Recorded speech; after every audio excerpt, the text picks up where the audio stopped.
اعوذ باللہ من الشیطان الرجیم بسم اللہ الرحمن الرحیم وللہ علی الناس حج البیت من استطاع الیہ سبیلا۔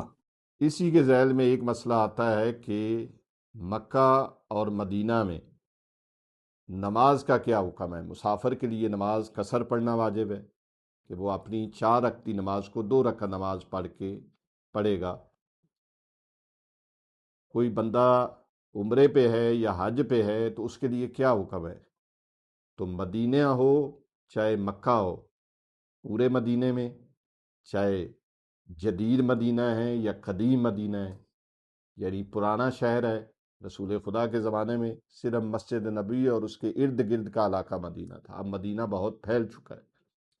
اسی طریقے سے مکہ پہلے چھوٹا تھا، اب عزیزیہ تک بڑھ چکا ہے، تو اس کی نماز کا کیا حکم ہے؟ تو اس کے لیے یہ ہے کہ آپ کے لیے اختیار ہے کہ آپ نماز پوری پڑھیں یا قصر پڑھیں۔ آپ مسجد میں پڑھ رہے ہیں تب بھی آپ کو اختیار ہے، آپ ہوٹل میں پڑھ رہے ہیں تب بھی آپ کو اختیار ہے، چاہے آپ نماز قصر پڑھیں چاہے آپ پوری پڑھیں، یہ آپ کو اختیار ہے۔ لیکن اگر 10 دن کا ارادہ ہے، آپ مکہ عمرہ تمتع کر کے مکہ پہنچ گئے، وہاں پہ آپ کو 20 دن 30 دن رکنا ہے، تو پھر وہاں پہ آپ کو نماز پوری پڑھنی ہوگی، وہاں پہ آپ کا اختیار ختم ہو جائے گا۔ وآخر دعوانا ان الحمد للہ رب العالمین۔ ہماری گزارش ہے کہ ہمارے فیس بک، یوٹیوب اور انسٹاگرام کے تمام پیجز کو لائک کریں، شیئر کریں اور سبسکرائب کریں۔